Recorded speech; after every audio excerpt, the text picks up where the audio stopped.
Hello friend, स्वागत है आपका अपने चैनल आज क्लास में। आज की इस वीडियो में रसायन शास्त्र के काफ़ी महत्वपूर्ण 100 ऑब्जेक्टिव प्रश्न हम आपको बताएंगे। ये जो 100 ऑब्जेक्टिव प्रश्न है ये आपके फाइनल बोर्ड परीक्षा के लिए काफ़ी महत्वपूर्ण है।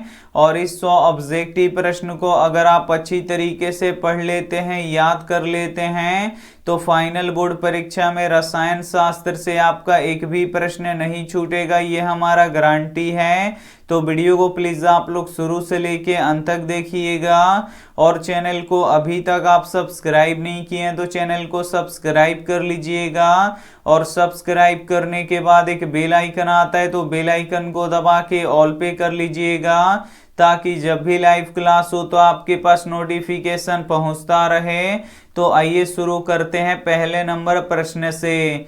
तो पहला नंबर प्रश्न है कि अम्ल स्वाद में कैसा होता है। यहाँ पे आपको बताना है कि अम्ल स्वाद में कैसा होता है। तो अम्ल स्वाद में खट्टा होता है, इसे आपको याद रखना है। यहाँ पे ए ऑप्शन बिल्कुल ही सही हो जाएगा। ये देखते हैं अगला प्रश्न, 2 नंबर प्रश्न है कि लिटमस पत्र किससे प्राप्त होता है। यहाँ पे आपको बताना है कि लिटमस पत्र किससे प्राप्त होता है। तो लिटमस पत्र लाइकेन से प्राप्त होता है, इसे आपको याद रखना है। यहाँ पे सी ऑप्शन बिल्कुल ही सही हो जाएगा। ये देखते हैं अगला प्रश्न, 3 नंबर प्रश्न है कि पीएच स्केल पर कितनी संख्या अंकित होती है। यहाँ पे आपको बताना है कि पीएच स्केल पर कितनी संख्या अंकित होती है। तो 0 से 14 तक की संख्या अंकित होती है, इसे आपको याद रखना है। यहाँ पे ए ऑप्शन बिल्कुल ही सही हो जाएगा। ये देखते हैं अगला प्रश्न, 4 नंबर प्रश्न है कि पीएच स्केल पर अगर किसी विलयन का पीएच मान 0 से 7 के बीच हो तो वह होगा। तो वो कैसा होगा? तो वो अम्लीय होगा, इसे आपको याद रखना है। यहाँ पे ए ऑप्शन बिल्कुल ही सही हो जाएगा। ये देखते हैं अगला प्रश्न, 5 नंबर प्रश्न है कि पीएच स्केल पर अगर किसी विलयन का पीएच मान 7 से 14 के बीच हो तो वह होगा। तो वो कैसा होगा? तो वो क्षारीय होगा। यहाँ पे बी वाला ऑप्शन बिल्कुल ही सही हो जाएगा। रसायन शास्त्र के काफी महत्वपूर्ण 100 ऑब्जेक्टिव प्रश्न हम आपको बताएंगे, तो एक भी प्रश्न आप लोग स्किप मत कीजिएगा। वीडियो को प्लीज आप लोग शुरू से लेके अंत तक देखिएगा। और वीडियो को अभी तक आप लाइक नहीं किए हैं तो प्लीज आप लोग वीडियो को लाइक कर दीजिएगा।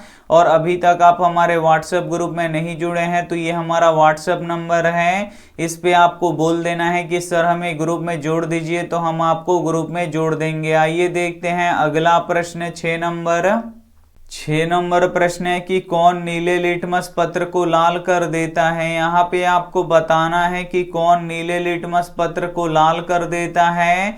तो जो अम्ल होता है ये नीले लिटमस पत्र को लाल कर देता है। यहाँ पे ए वाला ऑप्शन बिल्कुल ही सही हो जाएगा। ये देखते हैं अगला प्रश्न, 7 नंबर प्रश्न है कि कौन लाल लिटमस पत्र को नीला कर देता है। यहाँ पे आपको बताना है कि कौन लाल लिटमस पत्र को नीला कर देता है। तो जो क्षार होता है ये लाल लिटमस पत्र को नीला कर देता है। यहाँ पे ए वाला ऑप्शन बिल्कुल ही सही हो जाएगा। ये देखते हैं अगला प्रश्न, 8 नंबर प्रश्न है कि अम्ल का जलीय विलयन किसका सूचालक होता है। यहाँ पे आपको बताना है कि अम्ल का जलीय विलयन किसका सूचालक होता है। तो विद्युत का सूचालक होता है, इसे आपको याद रखना है। यहाँ पे ए वाला ऑप्शन बिल्कुल ही सही हो जाएगा। ये देखते हैं अगला प्रश्न, 9 नंबर प्रश्न है कि ताजे दूध का पीएच मान कितना होता है। यहाँ पे आपको बताना है कि ताजे दूध का पीएच मान कितना होता है। तो ताजे दूध का पीएच मान 6.5 होता है। यहाँ पे सी वाला ऑप्शन बिल्कुल ही सही हो जाएगा। ये देखते हैं अगला प्रश्न, 10 नंबर प्रश्न है कि कार्बन और हाइड्रोजन के संयोग से क्या बनता है। यहाँ पे आपको बताना है कि कार्बन और हाइड्रोजन के संयोग से क्या बनता है। तो हाइड्रोकार्बन बनता है, इसे आपको याद रखना है। यहाँ पे बी ऑप्शन बिल्कुल ही सही हो जाएगा। ये देखते हैं अगला प्रश्न, 11 नंबर प्रश्न है कि हीरा और ग्रेफाइट किसका अपरूप होता है। यहाँ पे आपको बताना है कि हीरा और ग्रेफाइट किसका अप्रूप होता है, तो ये कार्बन का अप्रूप होता है, इसे आपको याद रखना है। यहाँ पे सी वाला ऑप्शन बिल्कुल ही सही हो जाएगा। ये देखते हैं अगला प्रश्न 12 नंबर प्रश्न है कि सरलतम हाइड्रोकार्बन कौन सा है। इसमें से आपको बताना है कि सरलतम हाइड्रोकार्बन कौन सा है, तो मीथेन होता है, इसे आपको याद रखना है। यहाँ पे ए ऑप्शन बिल्कुल ही सही हो जाएगा। ये देखते हैं अगला प्रश्न 13 नंबर प्रश्न है कि शुद्ध जल का पीएच मान कितना होता है। यहाँ पे आपको बताना है कि शुद्ध जल का पीएच मान कितना होता है, तो शुद्ध जल का पीएच मान 7 होता है, इसे आपको याद रखना है। यहाँ पे ए ऑप्शन बिल्कुल ही सही हो जाएगा। ये देखते हैं अगला प्रश्न 14 नंबर प्रश्न है कि वायुमंडल में CO2 यानी कार्बन डाइऑक्साइड गैस कितना प्रतिशत पाया जाता है, तो 0.03% पाया जाता है, इसे आपको याद रखना है। यहाँ पे बी वाला ऑप्शन बिल्कुल ही सही हो जाएगा। काफी महत्वपूर्ण 100 ऑब्जेक्टिव प्रश्न हम आपको बताएंगे और इस 100 ऑब्जेक्टिव प्रश्न को अगर आप अच्छी तरीके से पढ़ लेते हैं, याद कर लेते हैं, तो फाइनल बोर्ड परीक्षा में रसायन शास्त्र से आपका एक भी प्रश्न नहीं छूटेगा, ये हमारा गारंटी है। और वीडियो को अभी तक आप लाइक नहीं किए हैं तो प्लीज आप लोग वीडियो को लाइक भी कर दीजिएगा। ये देखते हैं अगला प्रश्न 15 नंबर प्रश्न है कि सबसे कठोर प्राकृतिक पदार्थ कौन सा है। इसमें से आपको बताना है कि सबसे कठोर प्राकृतिक पदार्थ कौन सा होता है, तो हीरा होता है, इसे आपको याद रखना है। यहाँ पे ए ऑप्शन बिल्कुल ही सही हो जाएगा। ये देखते हैं अगला प्रश्न 16 नंबर प्रश्न है कि कार्बन है। यहाँ पे आपको बताना है कि कार्बन क्या है, तो कार्बन अधातु है, इसे आपको याद रखना है। यहाँ पे बी वाला ऑप्शन बिल्कुल ही सही हो जाएगा। ये देखते हैं अगला प्रश्न 17 नंबर प्रश्न है कि नींबू रस का पीएच मान कितना होता है। यहाँ पे आपको बताना है कि नींबू रस का पीएच मान कितना होता है, तो 2.5 होता है, इसे आपको याद रखना है। यहाँ पे सी वाला ऑप्शन बिल्कुल ही सही हो जाएगा। ये देखते हैं अगला प्रश्न 18 नंबर प्रश्न है कि बॉन्ड OH का क्रियाशील मूलक को क्या कहते हैं, तो अल्कोहल कहते हैं, इसे आपको याद रखना है। यहाँ पे सी वाला ऑप्शन बिल्कुल ही सही हो जाएगा। ये देखते हैं अगला प्रश्न 19 नंबर प्रश्न है कि कोयला किस प्रकार का ईंधन है। यहाँ पे आपको बताना है कि कोयला किस प्रकार का ईंधन है, तो कोयला अनवीकरणीय ईंधन है, इसे आपको याद रखना है। यहाँ पे बी वाला ऑप्शन बिल्कुल ही सही हो जाएगा। ये देखते हैं अगला प्रश्न 20 नंबर प्रश्न है कि निम्न में से कौन अक्रिय तत्व है। इसमें से आपको बताना है कि कौन अक्रिय तत्व है, तो हीलियम अक्रिय तत्व है, इसे आपको याद रखना है। यहाँ पे बी वाला ऑप्शन बिल्कुल ही सही हो जाएगा। ये देखते हैं अगला प्रश्न 21 नंबर प्रश्न है कि अम्लीय वर्षा का पीएच मान कितना होता है। यहाँ पे आपको बताना है कि अम्लीय वर्षा का पीएच मान कितना होता है, तो अम्लीय वर्षा का पीएच मान 5.6 से कम होता है, इसे आपको याद रखना है। यहाँ पे सी वाला ऑप्शन बिल्कुल ही सही हो जाएगा। ये देखते हैं अगला प्रश्न 22 नंबर प्रश्न है कि निम्न में से कौन हाइड्रोकार्बन है, तो जो हाइड्रोकार्बन होता है ये कार्बन और हाइड्रोजन के संयोग से बनता है, तो यहाँ पे CH4 क्या होगा, हाइड्रोकार्बन होगा। यहाँ पे सी वाला ऑप्शन बिल्कुल ही सही हो जाएगा। ये देखते हैं अगला प्रश्न 23 नंबर प्रश्न है कि बायोगैस का प्रमुख घटक कौन सा है। यहाँ पे आपको बताना है कि बायोगैस का प्रमुख घटक कौन सा है, तो मेथेन गैस होता है, इसे आपको याद रखना है। यहाँ पे ए वाला ऑप्शन बिल्कुल ही सही हो जाएगा। ये देखते हैं अगला प्रश्न 24 नंबर प्रश्न है कि रक्त का पीएच मान कितना होता है। यहाँ पे आपको बताना है कि रक्त का पीएच मान कितना होता है, तो रक्त का पीएच मान 7.4 होता है, इसे आपको याद रखना है। यहाँ पे ए वाला ऑप्शन बिल्कुल ही सही हो जाएगा। आइए देखते हैं अगला प्रश्न 25 नंबर प्रश्न है कि सल्फ्यूरिक अम्ल का अणु सूत्र क्या होगा। यहाँ पे आपको बताना है कि सल्फ्यूरिक अम्ल का अणु सूत्र क्या होगा। तो सल्फ्यूरिक अम्ल का अणु सूत्र H2SO4 होता है, इसे आपको याद रखना है। यहाँ पे ए ऑप्शन बिल्कुल ही सही हो जाएगा। आइए देखते हैं अगला प्रश्न 26 नंबर प्रश्न है कि प्राकृतिक रबर किसका बहुलक है। यहाँ पे आपको बताना है कि प्राकृतिक रबर किसका बहुलक है। तो ये आइसोप्रीन का बहुलक है, इसे आपको याद रखना है।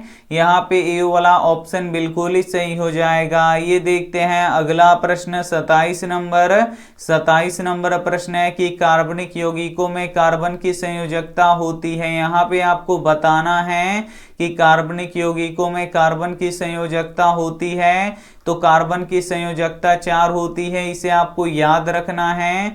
यहाँ पे बी वाला ऑप्शन बिल्कुल ही सही हो जाएगा। ये देखते हैं अगला प्रश्न 28 नंबर प्रश्न है कि मेथेन एक उत्तम, यहाँ पे आपको बताना है कि मेथेन एक उत्तम क्या है।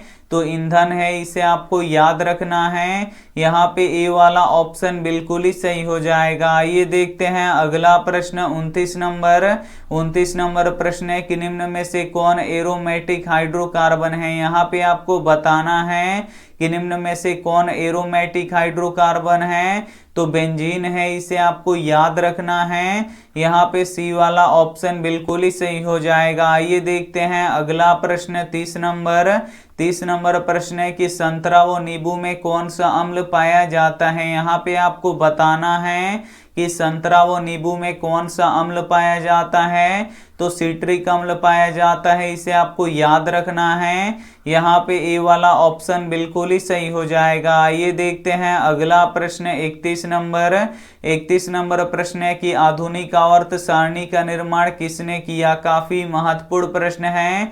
यहाँ पे आपको बताना है कि आधुनिक आवर्त सारणी का निर्माण किसने किया। तो मोसले ने किया, इसे आपको याद रखना है। यहाँ पे ए वाला ऑप्शन बिल्कुल ही सही हो जाएगा। ये देखते हैं अगला प्रश्न 32 नंबर प्रश्न है कि आधुनिक आवर्त सारणी में क्षैतिज कतारों को क्या कहते हैं। यहाँ पे आपको बताना है कि आधुनिक आवर्त सारणी में जो ये क्षैतिज कतारें होती हैं, इसे क्या कहते हैं। तो इसे आवर्त कहते हैं, इसे आपको याद रखना है। यहाँ पे ए वाला ऑप्शन बिल्कुल ही सही हो जाएगा। ये देखते हैं अगला प्रश्न 33 नंबर प्रश्न है कि समूह में, यहाँ पे देखिए समूह से ऊपर से नीचे आने पर धात्विक प्रवृत्ति पर क्या असर पड़ता है। तो धात्विक प्रवृत्ति बढ़ता है, इसे आपको याद रखना है।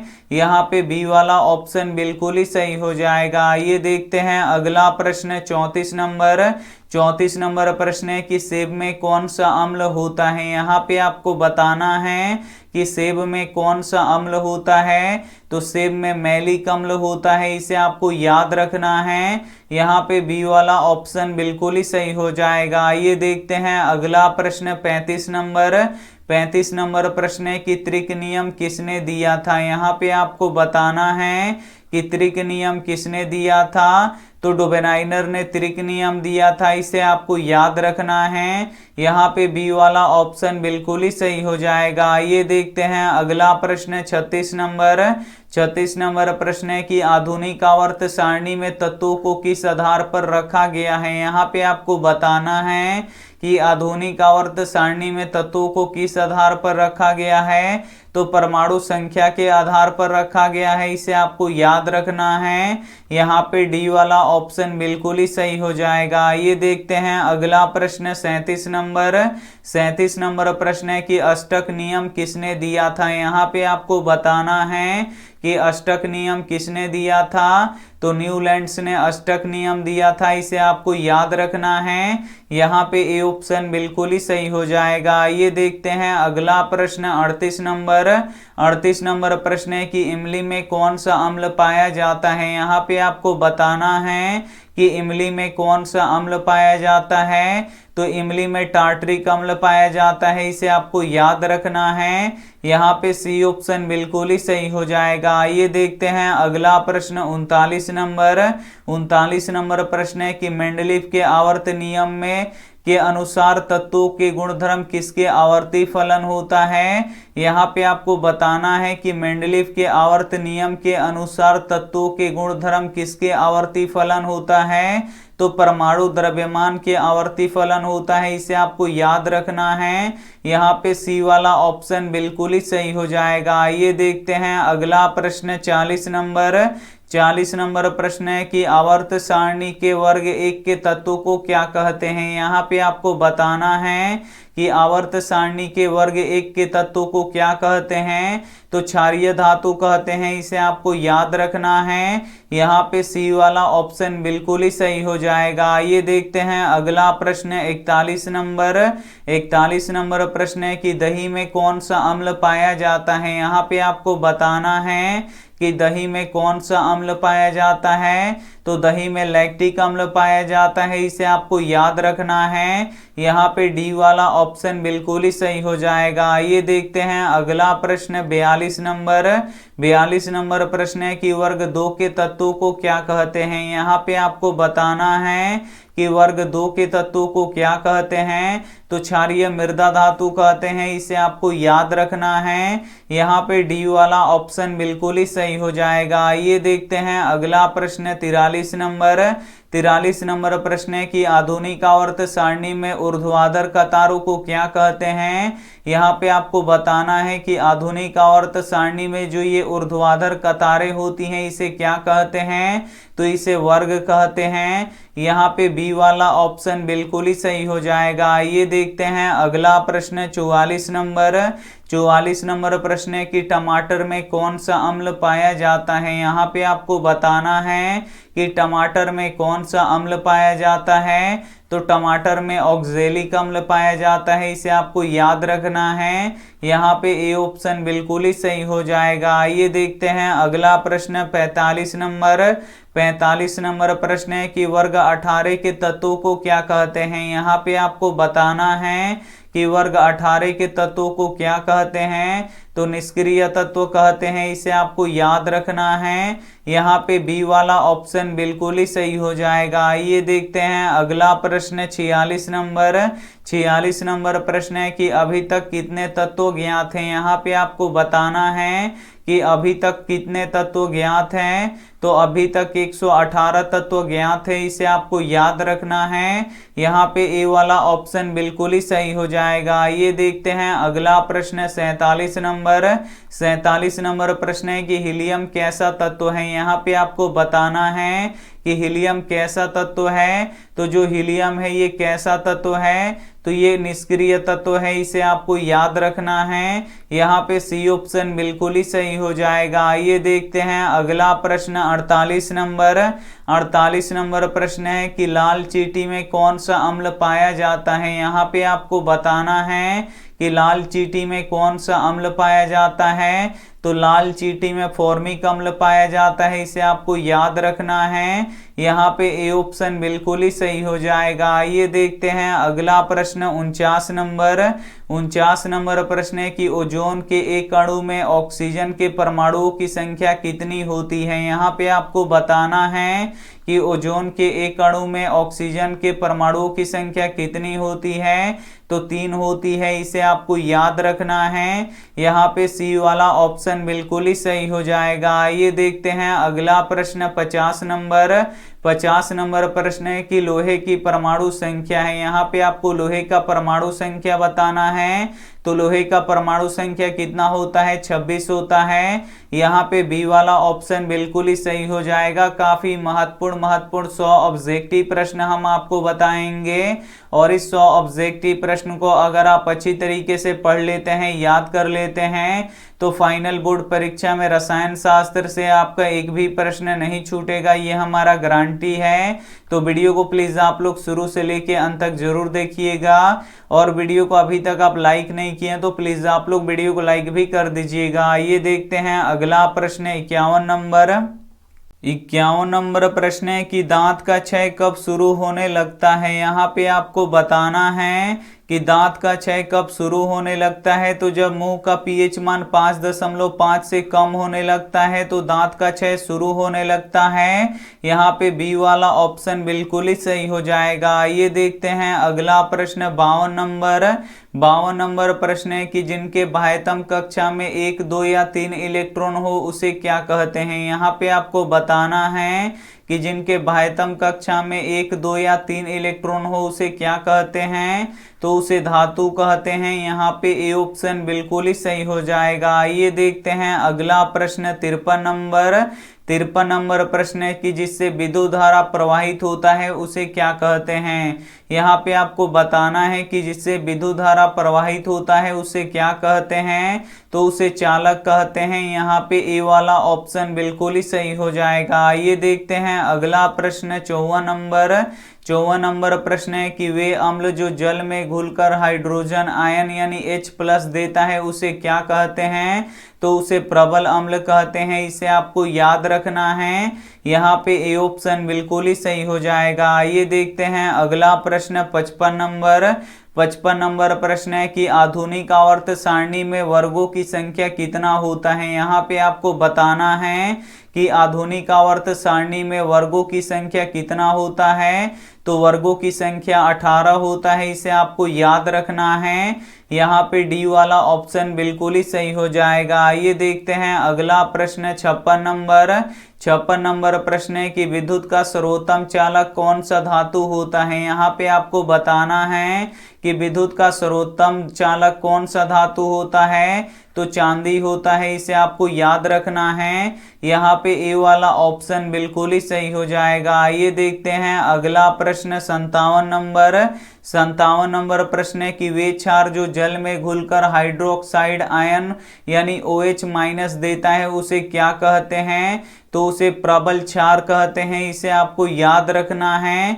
यहाँ पे सी ऑप्शन बिल्कुल ही सही हो जाएगा। आइए देखते हैं अगला प्रश्न 58 नंबर प्रश्न है कि वो कौन सा अधातु है जो विद्युत का सुचालक होता है। यहाँ पे आपको बताना है कि वो कौन सा अधातु है जो विद्युत का सुचालक होता है, तो ग्रेफाइट है। इसे आपको याद रखना है।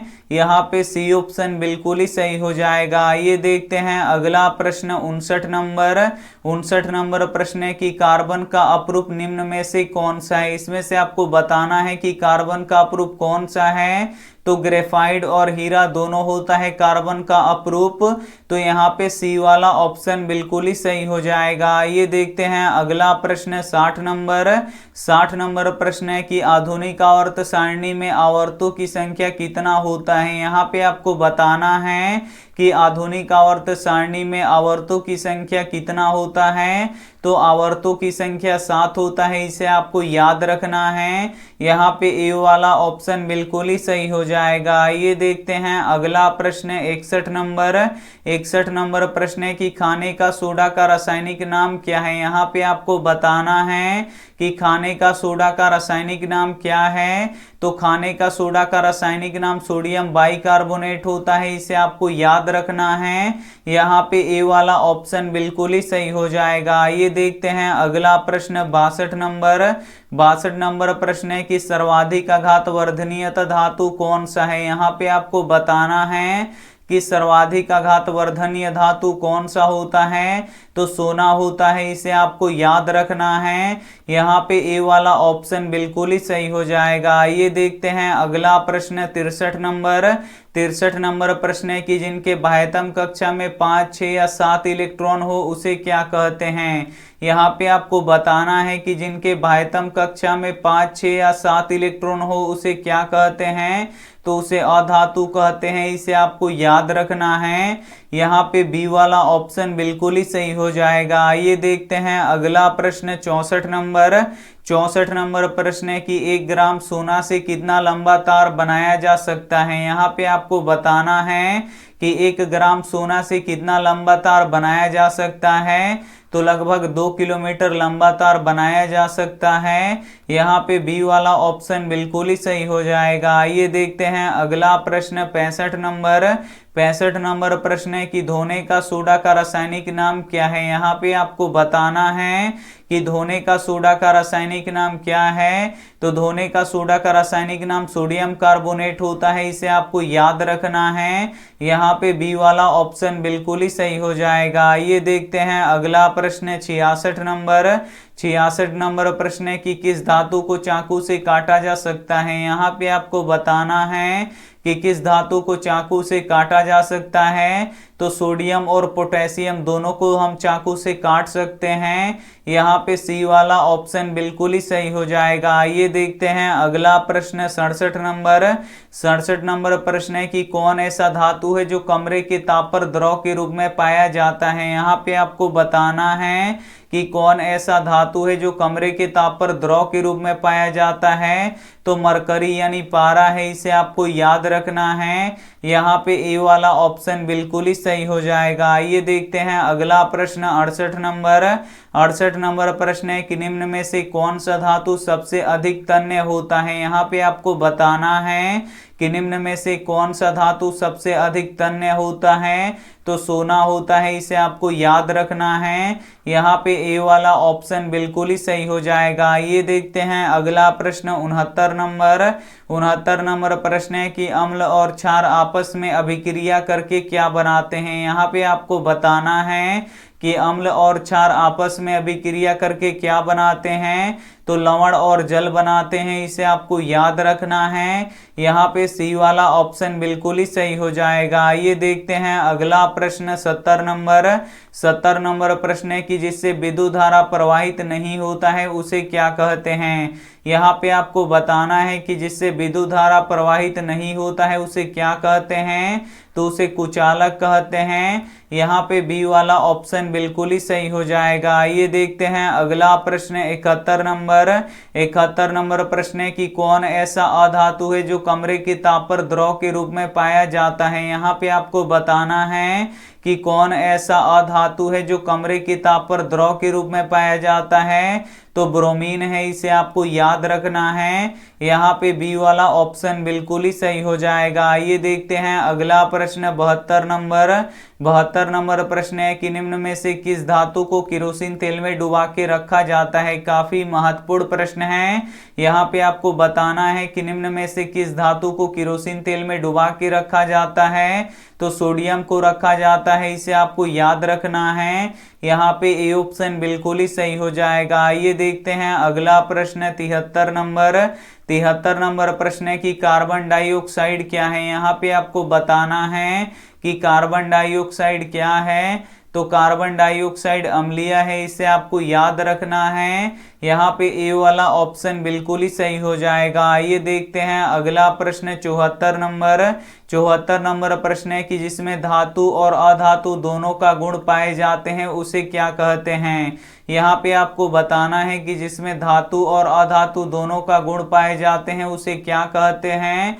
तो उसे उपधातु कहते हैं। यहाँ पे सी वाला ऑप्शन बिल्कुल ही सही हो जाएगा। आइए देखते हैं अगला प्रश्न 75 नंबर प्रश्न है कि हेमेटाइट किस धातु का अयस्क है। यहाँ पे आपको बताना है कि हेमेटाइट किस धातु का अयस्क है। तो ये लोहा का अयस्क है, इसे आपको याद रखना है। यहाँ पे ए ऑप्शन बिल्कुल ही सही हो जाएगा। ये देखते हैं अगला प्रश्न 76 नंबर प्रश्न है कि अयस्क में उपस्थित अशुद्धि को क्या कहते हैं। यहाँ पे आपको बताना है कि अयस्क में उपस्थित अशुद्धि को क्या कहते हैं। तो गैंग कहते हैं, इसे आपको याद रखना है। यहाँ पे ए वाला ऑप्शन बिल्कुल ही सही हो जाएगा। आइए देखते हैं अगला प्रश्न 77 नंबर प्रश्न है कि धातु के ऑक्साइड कैसा होता है। यहाँ पे आपको बताना है कि धातु के ऑक्साइड कैसे होते हैं। तो धातु के ऑक्साइड क्षारीय होते हैं, इसे आपको याद रखना है।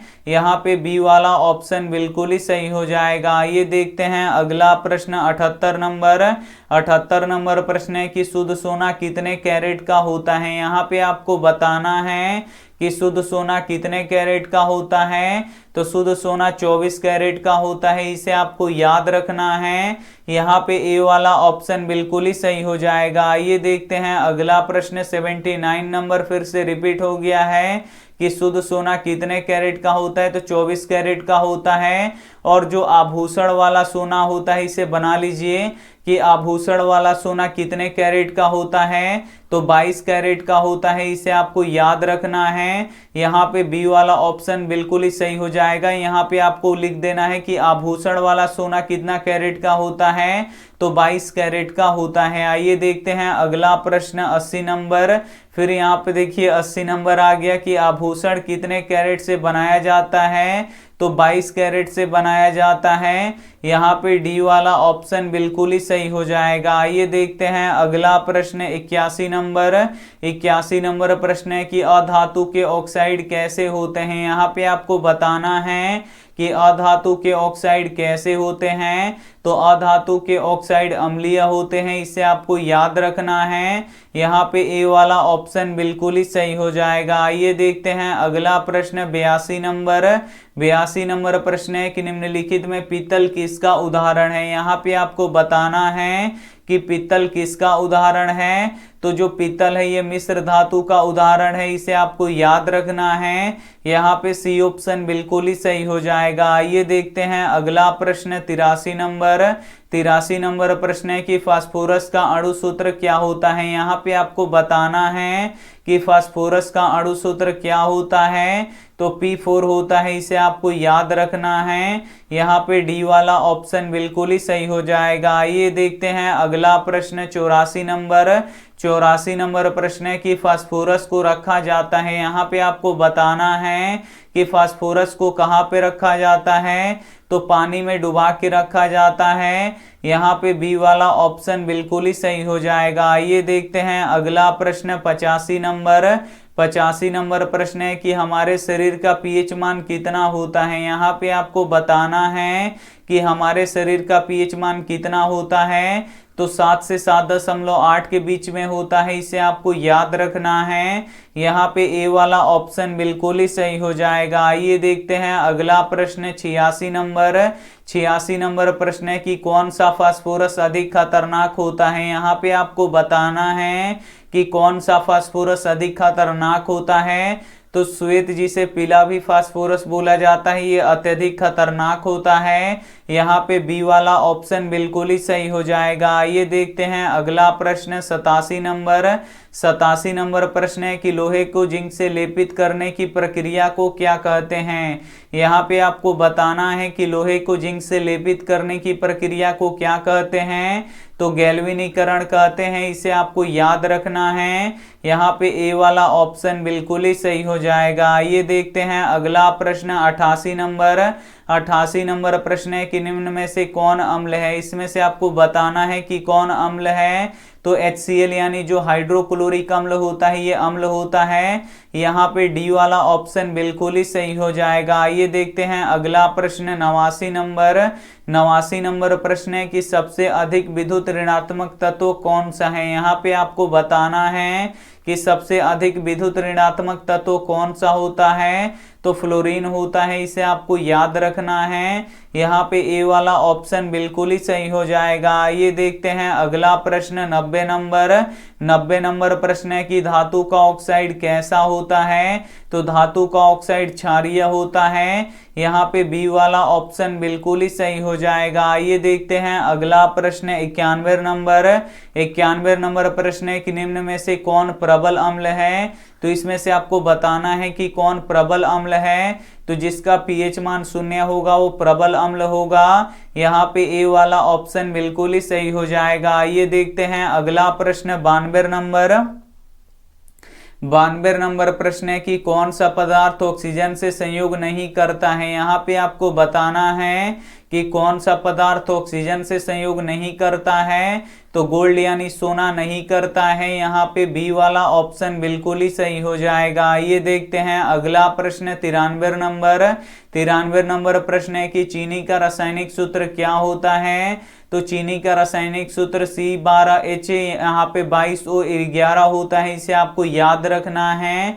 यहाँ पे सी ऑप्शन बिल्कुल ही सही हो जाएगा। आइए देखते हैं अगला प्रश्न 94 नंबर प्रश्न है कि सोना किस में घुलता है। यहाँ पे आपको बताना है कि सोना किस में घुलता है। तो जो सोना होता है ये अम्ल राज में घुलता है, इसे आपको याद रखना है। यहाँ पे ए वाला ऑप्शन बिल्कुल ही सही हो जाएगा। आइए देखते हैं अगला प्रश्न 95 नंबर प्रश्न है कि धातुओं की प्रकृति होती है। यहाँ पे आपको बताना है कि धातुओं की प्रकृति होती है। तो धातुएं विद्युत धनात्मक होते हैं, इसे आपको याद रखना है। यहाँ पे ए वाला ऑप्शन बिल्कुल ही सही हो जाएगा। आइए देखते हैं अगला प्रश्न 96 नंबर प्रश्न है कि CaOCl2 का प्रचलित नाम क्या है। यहाँ पे आपको बताना है कि CaOCl2 का प्रचलित नाम क्या है। तो विरंजक चूर्ण है, इसे आपको याद रखना है। यहाँ पे बी वाला ऑप्शन बिल्कुल ही सही हो जाएगा। आइए देखते हैं अगला प्रश्न 97 नंबर